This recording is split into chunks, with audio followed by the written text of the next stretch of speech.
اللهم صل على حبيبنا محمد وعلى آله وصحبه أجمعين. اللهم صل على حبيبنا محمد وعلى آله وصحبه أجمعين. اللهم صل على حبيبنا محمد وعلى آله وصحبه أجمعين. بسم الله الرحمن الرحيم. السلام عليكم ورحمة الله وبركاته. Bismillah, Alhamdulillah, wassalatu wassalamu ala habibillah, Sayyidina Muhammad ibn Abdullah, wa ala alihi wa sahbihi wa mawalah. Subhanaka la ilma lana, illa ma 'allamtana, innaka antal alimul hakim, wa la hawla, wa la quwwata, illa billahil aliyyil azim. Allahumma rabbi syrah lana sudurana, ويسر لنا أمورنا واحلل عقدة من ألسنتنا يفقه أقوالنا. اللهم فقهنا في الدين وعلمنا التأويل برحمتك يا رب العالمين والحمد لله رب العالمين. Ahlan-ahlan kepada sahabat-sahabat semua, sabahun nur, sabahul khair. Selamat pagi Ahad, salam pertemuan dalam Hayati Quran siri yang ke-692 bersama dengan saya Umar Aziz. Ahlan-ahlan kepada semua yang berada di ruang komen. Ahlan-ahlan Nordin Samad, Pineapple, Yana Usman, Yuniawin, Cik Basah, Radin, Waalaikumsalam, Simple 88, Maznah serta Arif dan juga sahabat-sahabat yang lain. Di ruangan Facebook MWKN Muhammad Saiful serta ahlan-ahlan kepada yang lain, mohon jasa baik untuk bantu share, bantu untuk kongsi, bantu untuk sebar luas. Mudah-mudahan lebih ramai yang beroleh manfaat. Waalaikumsalam warahmatullahi wabarakatuh kepada semua yang memberi salam. Terima kasih banyak-banyak Atin Nasi Ayam yang memberi gift. Terima kasih banyak-banyak. Moga Allah membalas dengan sebaik kebaikan dan ganjaran. Alhamdulillah, pada siri kali ini kita telah tiba pada surah yang keempat daripada surah yang ke-9, ayat yang keempat, muka surat 187. Maka apa yang kita buat setiap hari, kita akan ambil satu ayat mengikut turutan. Kita akan ambil satu ayat, kita baca, ulang kaji satu ataupun dua hukum tajwid, lihat terjemahan, dan yang paling utamanya adalah kita nak sama-sama tadabbur, mengambil ibrah dan pengajaran daripada ayat tersebut.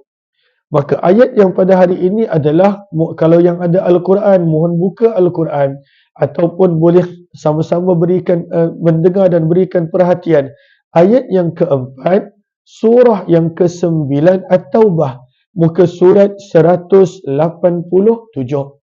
Jom sama-sama kita mulakan dahulu dengan tadarus bacaan Al-Quran, kerana setiap satu huruf Al-Quran apabila kita baca, Allah menjanjikan 10 hasanah untuk setiap satu huruf. Jom kita lihat ayat yang keempat, surah yang ke-9. A'udzu billahi minasy syaithanir rajim. Bismillahirrahmanirrahim. إلا الذين عاهدتم من المشركين ثم لم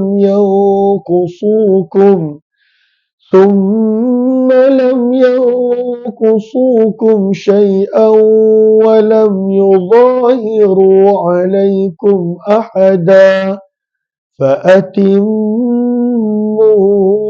إليهم عهدهم إلى مدتهم إن الله يحب المتقين. Sadaqallahul Azim. Maka hukum tajwid yang kita nak ambil pada pagi ini adalah kita nak melihat perkataan yang ada pada ayat yang keempat, surah yang ke-9 At-Taubah ini.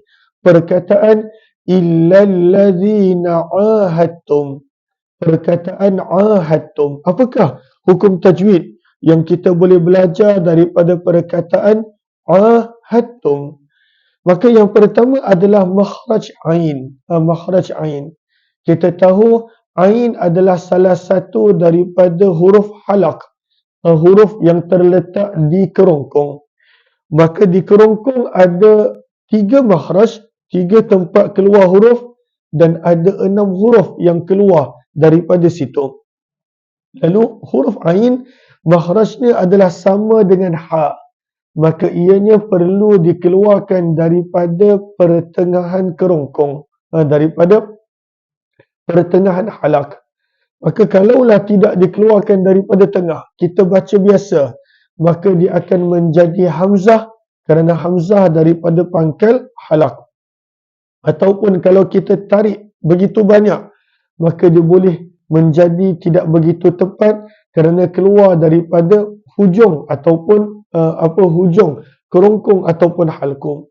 Maka 2 huruf ini perlu diberi perhatian, a dan ha, kerana ianya keluar daripada pertengahan, tidak terlalu pangkal dan tidak terlalu banyak tarikannya sehingga daripada hujung halqum ataupun hujung kerongkong. Maka inilah 2 huruf yang perlu untuk diberikan perhatian, huruf a dan juga huruf ha. Maka sebab itu bila kita baca tadi, illalladzina ahadtum minal musyrikin. Maka makhraj huruf ain adalah daripada pertengahan kerongkong, daripada pertengahan halqum. Kemudian bila kita lihat pada perkataan yang sama, perkataan dal dan juga ta, yang mana kita nampak ada huruf dal, tetapi apabila dibaca ta. Ahadtum. Dalam keadaan selepas huruf ha itu ada huruf dal dan kita tak baca huruf dal tersebut. Maka dalam tajwid, apakah hukum bagi perkataan ini di mana ada huruf tetapi huruf tu ditinggalkan, huruf tu tak dibaca huruf selepasnya? Maka dalam tajwid, ianya dikenali sebagai idgham. Apakah maksud idgham? Idgham dalam bahasa Arab bermaksud memasukkan sesuatu. Adgham yudghimu idgham bermaksud memasukkan sesuatu. Contohnya orang Arab akan berkata, adghamtul lijama fi famil faras. Aku telah memasukkan tali kekang pada mulut kuda. Dia menggunakan perkataan idgham, memasukkan. Dalam istilah tajwid, bila kita sebut, oh ini dibaca idgham, ini dibaca idgham. Apakah maksud idgham? Idgham bermaksud, maka ada huruf yang kita akan masukkan pada huruf selepasnya. Lalu huruf tu tak dibaca. Maka contohnya dalam perkataan ini, ahadtum. Selepas ha, adanya huruf dal, ada huruf dal. Tapi dal tu kita tak baca, walaupun ada dalam tulisan. Dal itu kita tak baca, kita masukkan dal itu dalam huruf selepasnya. Dalam kes contoh ini adalah huruf ta. Maka kalaulah kita tengok dalam Al-Quran ada huruf yang tak dibaca, namun dibaca huruf selepasnya, maka itu dikenali sebagai idgham. Ahlan Naqi, terima kasih banyak-banyak. Moga Allah balas dengan sebaik-baik kebaikan dan ganjaran. Maka ini adalah idgham. Maka sebab itu apakah idgham? Idgham adalah memasukkan huruf yang mati, huruf yang sukun ke dalam huruf berbaris sebelumnya. Maka huruf yang pertama tu mati, dimasukkan ke dalam huruf selepasnya atas beberapa sebab. Okey, sebab yang pertama, kalaulah huruf yang mati dimasukkan ke dalam huruf selepasnya kerana kedua-duanya adalah daripada makhraj yang sama, maka dikenali sebagai idgham mithlain. Dan ini contohnya, kita boleh nampak pada perkataan yang sama, ahadtum minal musyrikin. Maka selepas ta, hurufnya adalah mim. Selepas itu datang mim yang kedua. Maka ini dikenali sebagai idgham mithlain. Ahadtum minal musyrikin. Apabila kedua-dua huruf daripada makhraj yang sama, dikenali sebagai idgham mislain. Cuma contoh kita tak boleh kita panggil idgham mislain. Kenapa tak boleh? Sebab dal dengan ta bukan huruf yang sama. Dal huruf yang berbeza. Ta huruf yang berbeza. Maka contoh kita yang kita baca pada pagi ini dikenali sebagai idgham mutajanisain. Apa panggilan dia? Mutajanisain. Idgham mutajanisain. Apakah maksud idgham mutajanisain? Idgham mutajanisain bermaksud idgham berlaku kerana kedua huruf tersebut daripada makhraj yang sama. Contohnya huruf dal dan huruf ta. Mereka ini makhrajnya sama, hujung lidah dan diletakkan pada akar gigi kacip atas, pada akar, pada pertemuan di antara gigi dan gusi, pada pangkal gigi kacip atas. Maka makhraj dia sama. Maka apabila makhrajnya sama, maka dikenali sebagai idgham mutajanisain. Kalaulah huruf yang sama, maka mislain. Huruf yang berbeza, makhraj yang sama, maka mutajanisain. Kalaulah huruf yang berbeza, makhraj berbeza, tetapi berdekatan, maka dipanggil mutaqaribain. Ini sekadar ulang kaji tajwid bagi mereka yang berminat untuk mempelajari tajwid. Maka saya tidaklah ada kelas tajwid, saya tidak ada kesempatan untuk melakukan itu, maka sahabat-sahabat, para penonton boleh cari guru untuk mempelajari akan ilmu tajwid dalam pada nak memperbaiki bacaan Al-Quran kita, insya-Allah. Maka kita telah tadarus, kita telah baca, kita telah ulang kaji 1-2 hukum tajwid. Jom kita lihat terjemahan ayat yang keempat. Maka firman Allah Subhanahu wa taala, illa, kecuali. Kecuali ini datang untuk mengecualikan, mengeluarkan apa yang telah disebut pada ayat yang ketiga. Pada ayat yang ketiga Allah dah sebut, maka pada musim haji, pada hari haji akbar, hendaklah dibuat pengumuman kepada semua manusia bahawa Allah berlepas diri, Allah memutuskan hubungan perdamaian dengan orang-orang musyrik. Maka adakah semua orang musyrik? Maka ayat yang keempat ini ada pengecualian dia. Ada pengecualian. Adakah semua orang musyrik dibatalkan perjanjian? Tidak. Ada orang musyrik yang tidak dibatalkan perjanjiannya. Kita telah sebut daripada catatan tafsir Ma'ariful Quran, pada zaman Nabi SAW ada 4 jenis orang musyrik. Saya ulang sekali lagi. Ada 4 jenis orang musyrikin, orang yang tidak beriman. Yang pertama, mereka yang pernah ada perjanjian damai dengan Nabi SAW, tetapi mereka khianati. Mereka mengambil kesempatan di atas sifat maafnya Nabi SAW. Lalu mereka berkali-kali melanggar perjanjian dengan Nabi SAW. Maka kumpulan pertama ini kita akan baca pada ayat yang kelima. Kita akan baca nanti pada ayat yang kelima. Minta maaf. Betul. Kita akan baca pada ayat yang kelima hukum dia. Itu kumpulan yang pertama. Kumpulan yang kedua adalah kumpulan yang mana mereka ada perjanjian dengan Nabi SAW. Dan perjanjian itu ada tempoh sampai bila? Ada tempoh sampai bila? Dan mereka hormat perjanjian tersebut. Mereka tidak pernah membatalkan perjanjian, tidak pernah menolong musuh-musuh Islam. Maka mereka ini disebutkan pada ayat yang kita sedang baca, ayat yang keempat, iaitu golongan yang tidak membatalkan perjanjian, yang tidak memusuhi akan menolong musuh-musuh Nabi SAW, dan mereka mempunyai tempoh yang telah ditetapkan. Kumpulan yang ketiga dan keempat Allah sebutkan pada ayat yang ketiga. Apakah kumpulan yang ketiga? Ada perjanjian namun tidak ada tempoh. Dan kumpulan yang keempat adalah tidak mempunyai sebarang perjanjian, maka tempoh mereka adalah 4 bulan sebagaimana yang kita telah baca pada ayat yang ketiga. Maka ringkasan ayat yang keempat. Apakah ringkasan ayat yang keempat?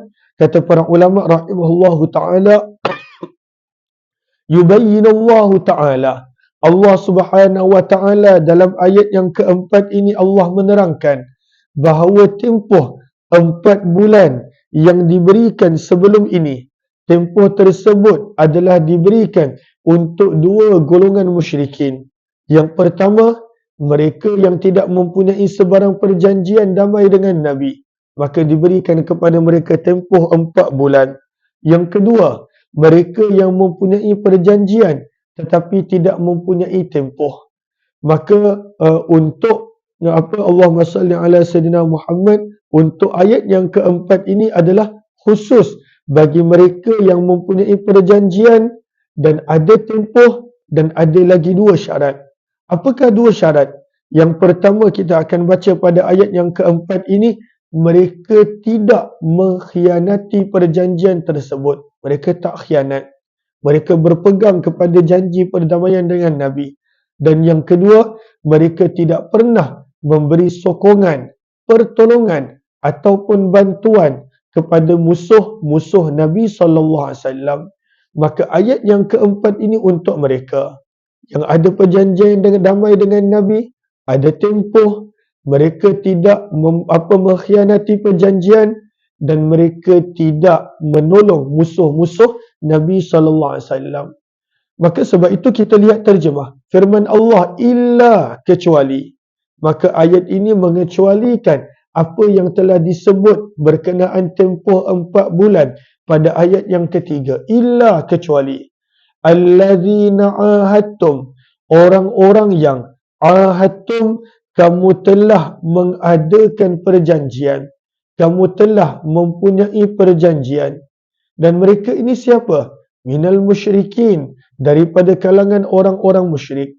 Maka Allah sebut dalam ayat ini, mereka ini ada 2 sifat yang mesti kena ada untuk tidak dibatalkan perjanjian dengan mereka. Apakah sifat yang pertama? Summa, kemudian, lam yaukusukum syai'a, mereka tidak mengurangkan daripada kamu dalam kurungan tentang perjanjian damai tersebut syai'a, sedikit pun. Dia tak ada mengkhianati perjanjian walaupun sedikit. Dia berpegang kepada perjanjian tersebut.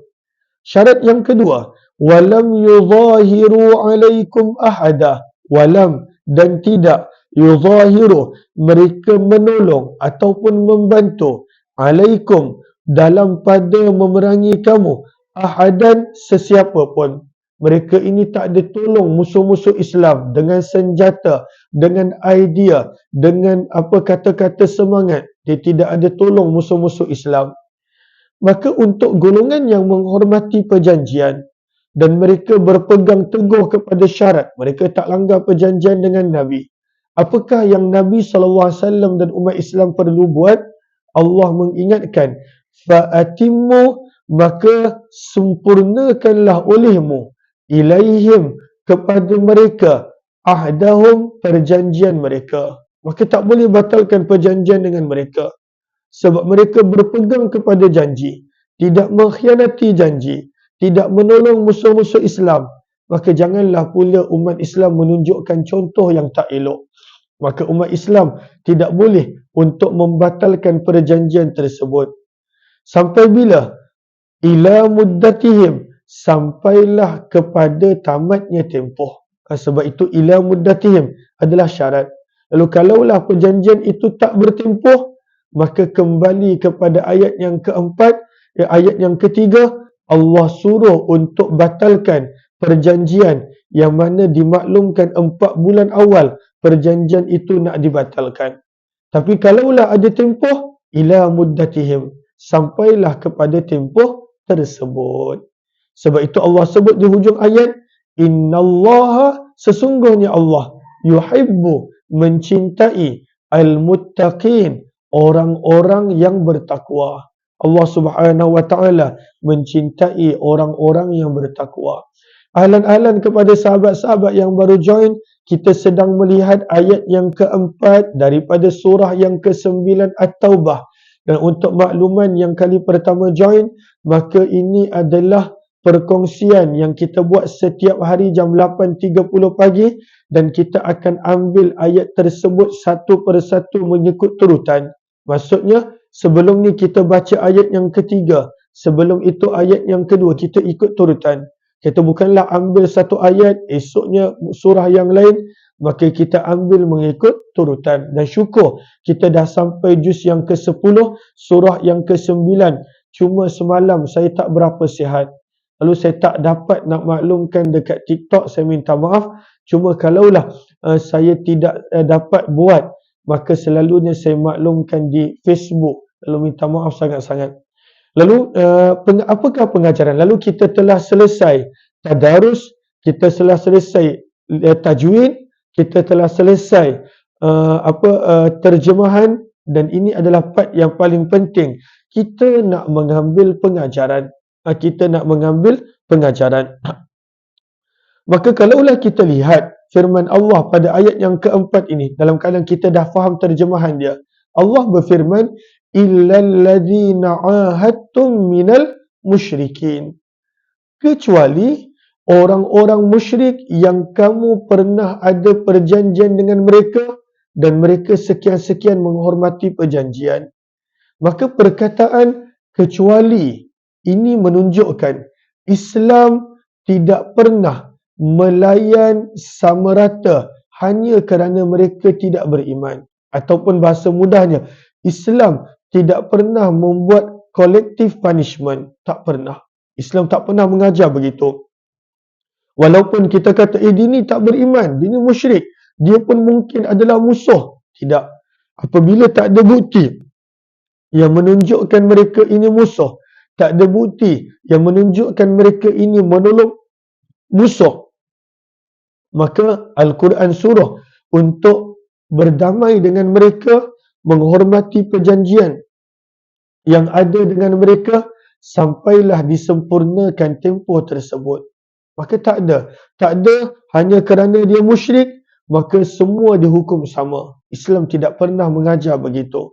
Yang salah akan dihukum, tetapi yang tak bersalah tak patut dikategorikan sama. Maka bahasa mudahnya, pengajaran yang keempat yang kita boleh dapat daripada ayat ini, Islam tidak pernah menghukum satu kategori itu sebagai sama. Kalaulah tak beriman, maka semuanya adalah yang menentang Islam. Islam tidak pernah mengajar begitu.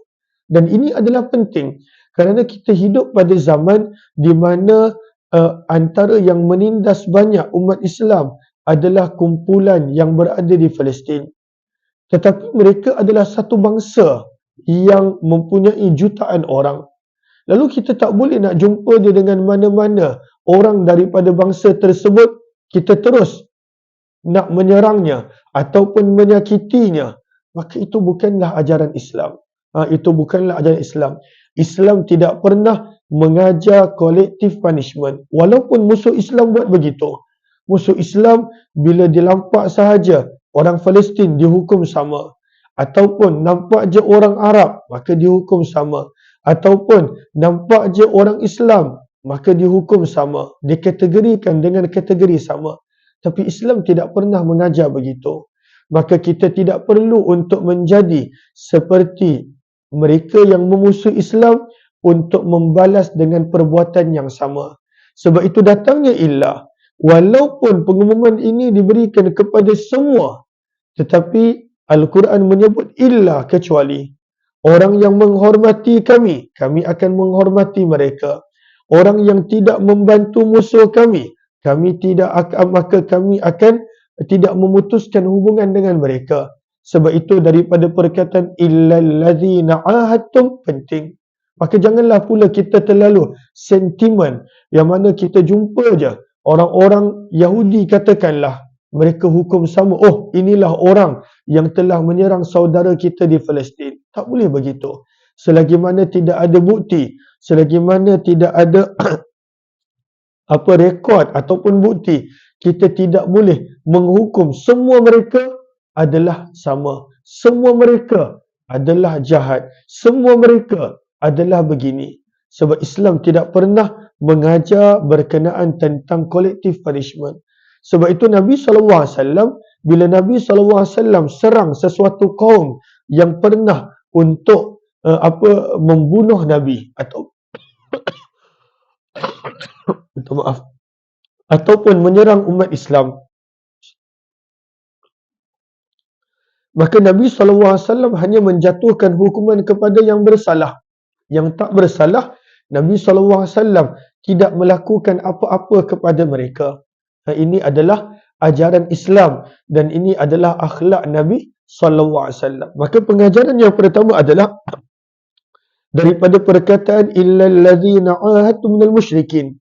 Bila Al-Quran membuat pengecualian, maka ianya memberi isyarat bahawa Islam tidak membenarkan collective punishment, hukuman secara umum bagi seluruh kategori tersebut, bagi seluruh bangsa tersebut. Itu bukanlah ajaran Islam. Walaupun pada zaman kita musuh-musuh Islam buat begitu, dia sasar kepada semua umat Islam ataupun seluruh bangsa yang berkaitan, tetapi kita perlu tunjukkan bagaimana ajaran Islam yang sebenar kepada mereka. Maka itu pengajaran yang pertama. Pengajaran yang kedua yang kita boleh dapat adalah Al-Quran menegaskan antara syarat yang perlu untuk perjanjian damai diteruskan adalah apabila mereka tidak mengurangkan daripada perjanjian syai'ah. Kita nak fokus kepada perkataan syai'ah. Summa kemudian lam yankusukum. Orang-orang musyrikin ini mereka tidak mengkhianati, tidak mengurangkan, tidak melanggar perjanjian dengan kamu syai'ah walau sedikit pun. Dan kita nak fokus pada perkataan syai'ah. Ahlan-ahlan kepada yang baru join, ahlan-ahlan kepada semua. Mohon jasa baik untuk bantu share, bantu untuk kongsi, bantu untuk sebar luas. Mudah-mudahan lebih ramai yang beroleh manfaat. Maka kita nak melihat pada perkataan syai'ah sedikit pun. Maka apakah pengajaran yang ada di sini? Kita nak ambil pengajaran ini daripada tafsir Al-Wasit Li-Tantawi, daripada tafsir Al-Wasit. Maka dalam tafsir Al-Wasit, apakah pengajaran yang kita boleh ambil daripada perkataan syai'ah? Maka perkataan syai'ah yang datang dengan tanwin, ianya memberi maksud walau sedikit, walaupun sedikit. Lalu ianya memberi penekanan bahawa melanggar perjanjian walaupun sedikit berulang kali adalah dikira kesalahan yang besar. Perkataannya adalah walau sedikit berulang kali maka dikira kesalahan yang besar. Sebab itu Al-Quran menegaskan dan mereka ini tidak ada melanggar perjanjian walaupun sedikit. Dan ini yang kita kena ambil berat. Sebab kadang-kadang masyarakat kita dia terlalu lembut, terlalu bersangka baik yang sangat tinggi, yang mana kadang-kadang kesalahan itu ia kecil tetapi dah berulang kali dibuat, dah berulang kali, dan dia kata tak apa, maka sebenarnya tidak boleh. Maka poin pengajaran yang kedua daripada perkataan syai'ah, Al-Quran mengingatkan sesuatu kesalahan walaupun kecil tetapi apabila dibuat berulang kali tak semestinya tunggu 100 kali, 2 kali pun dah dikira sebagai berulang kali, 3 kali dah disebut sebagai berulang kali, maka ianya dah dikira sebagai kesalahan yang besar. Sama juga macam pengkhianatan. Sebab itu disebut di sini, li'annal khiyanata saghirah kathira. Sesungguhnya bila pengkhianatan itu dilakukan berkali-kali, maka ianya adalah dikira sebagai pengkhianatan yang besar. Dah tak boleh percaya dah. Dah tak boleh percaya dah orang tersebut. Kalaulah dibuat berkali-kali, maka perlu tahu itu bukan sengaja ataupun tak sengaja, itu adalah memang sikap dia dan tak boleh dipercayai. Sebab itu Islam menegaskan, Al-Quran menegaskan, mereka ini tidak pernah mengkhianati kamu walaupun sedikit. Lalu kalaulah mereka pernah mengkhianati kamu walaupun sedikit berulang kali, maka sebenarnya tak patut untuk meneruskan perjanjian itu dengan mereka. Dan ini kadang-kala masalah kita. Kita memberi muka kepada yang sedikit-sedikit ini. Kita tidak memberi perhatian kepada yang sedikit-sedikit ini. Maka kadang-kala dalam bohong, kadang-kala, oh tak apalah, dia bohong sikit je. Maka lama-lama menjadi adat, menjadi kebiasaan. Oh tak apalah, dia buat salah sikit je. Maka daripada sikit tadi, menjadi sikapnya yang sebati, yang dia tak boleh tinggalkan. Oh tak apalah, dia curi sikit dia. Daripada curi sedikit itu, yang membawa kepada mencuri lebih besar. Oh tak apalah, dia lambat sikit je. Ini masalah paling ketara dalam masyarakat kita. Lambat sedikit. Maka daripada lambat sedikit 1-2 minit, jadi belas, jadi puluh. Dan kadang-kala ada orang yang lambat berjam, dia tak rasa bersalah. Semuanya bermula daripada sedikit yang akhirnya menjadi parah. Sebab itu dalam perjanjian, Al-Quran menegaskan mereka ini mestilah tidak pernah mengkhianati perjanjian walaupun sedikit, syai'ah. Kerana kalaulah mereka ada mengkhianati perjanjian, berhati-hati.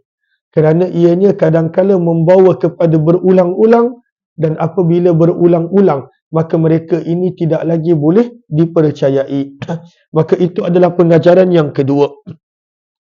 Pengajaran yang ketiga yang kita boleh ambil daripada ayat ini adalah kita nak melihat perkataan walam yuzahiru. Maka Al-Quran menegaskan orang-orang yang kita patut sempurnakan perjanjian dengan mereka. Yang pertama, mereka ini tidak mengkhianati perjanjian. Dan yang kedua, mereka tidak menolong musuh dalam melakukan kejahatan.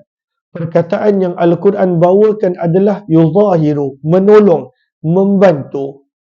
Maka di sini pengajaran yang penting yang kita boleh dapat.